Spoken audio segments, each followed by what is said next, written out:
So crime reel cinema విషయానికి వచ్చేస్తే మొన్న జరిగిన ఈవెంట్లో చాలామంది బిగ్ బాస్ కంటెస్టెంట్స్ మిగతా ఆర్టిస్టులు అందరూ సపోర్ట్ చేశారు.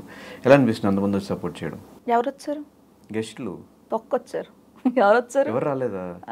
ఫొటోస్ మరి అంతమంది పెట్టారు, వీళ్ళు వస్తున్నారు వాళ్ళు వస్తున్నారు. ఎవరు దాంట్లో ఎవరు వచ్చారు? బిగ్ బాస్లో ఎవరున్నారు? దాంట్లో ఎవరున్నారు? బిగ్ బాస్లో ఎవరెవరు వచ్చారు? సముద్రగని గారు ఒక్కళ్ళే వచ్చారు. కయ్యం వచ్చాడు. ధనరాజ్ గారు అంటే వచ్చి వెళ్ళిపోయారు. కానీ ఆయన ఈవెంట్ ఆయన చెప్పారు ఆ రోజు జీకి సంథింగ్ ఏదో వాళ్ళది మూవీ ప్రమోషన్స్ ఉన్నాయి. అక్కడ కూడా ఎక్స్పెక్టేషన్స్. స్టేజ్ ఎక్కంగానే ఏడిపొచ్చింది అన్న. నిజంగా చెప్తున్నా కదా, స్టేజ్ ఎక్కంగానే ఏడిపొచ్చింది. ఏంటో తెలుసా, నేను లాస్ట్ మంత్ ముందు బిఫోర్ నేను 25th అనుకున్నా, అవలా గెస్ట్లు కుదరలా. తర్వాత 2nd అనుకున్నా వస్తాను, గెస్ట్లు అసలుకి రాలేదు.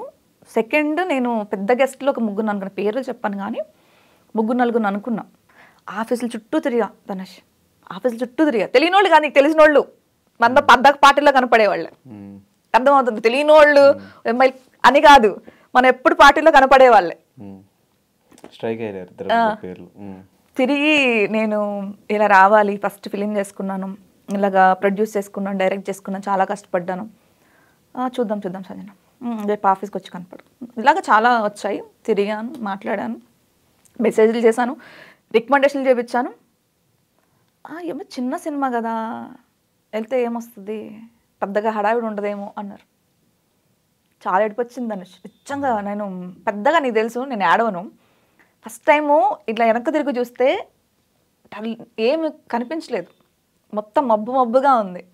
ఏంట్రా అమ్మ, ఆడవాళ్ళు అంటే చులకనా లేకపోతే చిన్న సినిమాలు అంటే చులకనా అని అనిపించింది.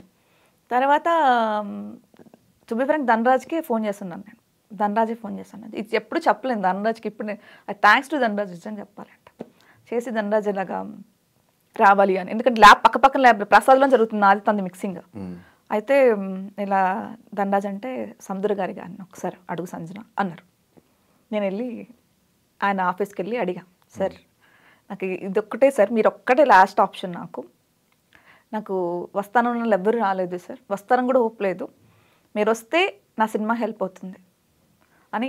ఎవరు డైరెక్టర్, ఎవరు ప్రొడ్యూసర్ అంటే, ఏంటి నువ్వే నాకు రైటర్ మొత్తం ఎవ్రీథింగ్. అవును సార్, 10 మంది పని నేనే చేసుకున్నాను, 10 రూపాయలు తగ్గించుకుందామని యాజ్ అ ప్రొడ్యూసర్ కింద.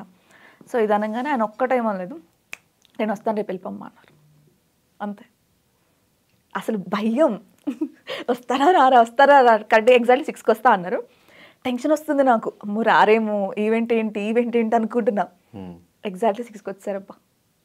స్టేజ్ ఎక్కంగానే వచ్చేసే వాటర్ అంతే. అంటే నేను అదే ఒక పెద్ద డైలాగ్ అదే, ఏంటంటే ఇక్కడ ఎవ్వరు సపోర్ట్ చేయాల, మీరు అక్కడి నుంచి వచ్చి నాకు ఒక్కరు సపోర్ట్ చేశారు, థ్యాంక్స్ సార్ అని. అంతే. నిజంగా నేను లైఫ్లో ఒక రుణపడి ఉన్నానంటే మీడియా ముందు చెప్తున్నా, కెమెరా ముందు చెప్తున్నా ఆయన ఒక్కడికే. ఎందుకంటే ఇది నా ఫస్ట్ మెట్ అబ్బా. ఇది నాకు డిసప్పాయింట్గా ఉండుంటే నేను ఇంత కాన్ఫిడెంట్గా నీ దగ్గరకు వచ్చేదాన్ని కాదు, చాలా నలిగిపోయేదాన్ని. సో ఆయన ఒక్కటి రావడం వల్ల నాకు ఎంత బూస్టప్ అనిపిస్తుంది అంటే, దేవుడు ఏదో ఒకటి ఇస్తాడు. కొంచెం పెయిన్ ఇచ్చి చెప్పాను కదా, పెయిన్ ఇచ్చినా ఖచ్చితంగా ఏదో ఒకటి ఇస్తాడు, వెయిట్ చేయాలి అనుకున్నా. వీళ్ళందరూ రాకపోయినా ఆయన ఒక్కడు వచ్చాడు, సాలరీ. వీళ్ళందరూ వస్తే ఏంటి రాకపోతే పిలిచామంటే, కొంతమంది వస్తా అన్నారు, నాకు వస్తానని ఇన్విటేషన్ వేసిన వాళ్ళు ఐఎమ్ హ్యాపీ. ఎందుకంటే అట్లీస్ట్ వాళ్ళు వస్తా అన్నారు, వాళ్ళ రీజన్స్ వల్ల రాలేకపోయారు. అది వదిలేస్తే చూద్దాం, నాకు షూటింగ్ ఉంది, నాకు డేట్స్ లేవు, పెద్ద పీకింది ఏం లేదు, ఈవినింగ్ పబ్లో కనపడడం కూడా చాలామంది ఉన్నారు నాకు. ఓకే చూద్దాము, నాకు షూటింగ్ ఉంది ఆదివారము, ఆ రోజు షూటింగ్లు ఉన్నాయి కొంతమందికి. ఇది వదిలేస్తే తెలంగాణ డే అది, ఆ రోజు కూడా షూటింగ్స్, పబ్లిక్ హాలిడే అది, ఆ రోజు కూడా షూటింగ్స్ ఉన్నాయి తెలుసా. గ్రేట్ పర్సన్స్, అంత బిజీ ఆర్టిస్టులు. మళ్ళీ ఏ సినిమాలు చేస్తున్నావు అంటే ఏ సినిమాలు లేవు కొంతమందికి.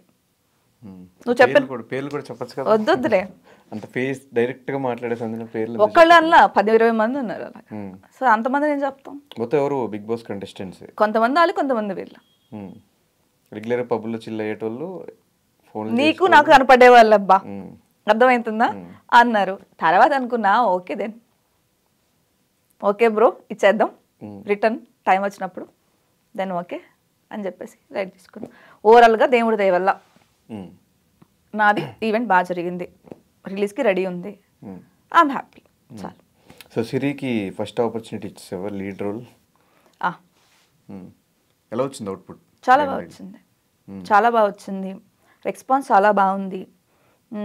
అంటే అందరూ మిస్టేక్స్ చేస్తారప్ప. నేను ఎవరి దగ్గర అసిస్టెంట్ కింద జాయిన్ అవ్వలేదు. నా ఫస్ట్ ఫిలిం ఇది. నాకు ఎలా అనిపించిందో అలా చేశాను నేను. బట్ ఒక్కళ్ళు కూడా ఒక మైనస్ ఎతికినా కూడా దొరకనట్టుగా చేశాను నేను. ఎవరు కూడా స్క్రీన్ ప్లే బాగాలేదు, సినిమా బాగాలేదు అన్నోళ్ళు ఎవ్వరు లేరు. సినిమా అదిరిపోయింది, 10 సినిమాల ఎక్స్పీరియన్స్ ఉన్న దానిలానే చేసామన్నారు. ఆ ఒక్క మాట చాలు నాకు. సినిమా హిట్ ఫట్ అది సెకండరీ.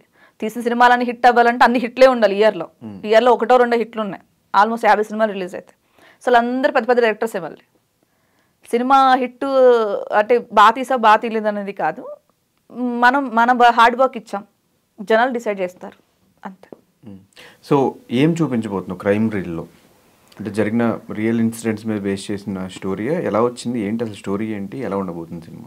యాక్చువల్లీ స్టోరీ వచ్చి ఇప్పుడు రీల్స్ ఇప్పటికీ చెప్తున్నాను, హ్యాబిట్ వేరు, ఎడిక్షన్ వేరు. హ్యాబిట్ ఉన్నంత వరకు నీ లైఫ్ బాగుంటుంది. ఎడిక్షన్ తయారైనప్పుడు నీ కెరీర్ స్పాయిల్ అయిపోతుంది. సో హ్యాబిట్కి ఎడిక్షన్కి జరుగుతుంది ఈ సినిమా. రీల్స్ హ్యాబిట్కి ఉన్నంత వరకు పర్లా, ఎడిక్షన్కి వెళ్ళాక అమ్మాయిలు ఏ రేంజ్కి ఇప్పుడు పడిపోతున్నారు నువ్వు చూస్తూనే ఉన్నావు. జబర్దస్తులు ఆఫర్లు ఇప్పించేస్తాం, సినిమాలో హీరోయిన్లు ఇప్పించేస్తాం అంటే ఎంతమంది పాపం వాళ్ళు చేసే పనులు వదిలేసి రీల్స్లో లైకులు కొట్టారు, వ్యూవర్స్ వచ్చారని ఎంతమంది వచ్చి లైఫ్లు స్పాయిల్ చేసుకుంటున్నారు. దాని బేసిక్ సినిమా ఇది. రియల్ ఇన్సిడెంట్ అలా ఏం లేదు. అంటే కొన్ని ఉన్నాయి కదా, మన ఎవరు మహారాష్ట్రలో కూడా రీల్స్ ఆవిడ హస్బెండ్ రీల్స్ చేయలేదని చనిపోయింది. ఇలాంటి కొన్ని ఉన్నాయి కదా. సో అలాగా.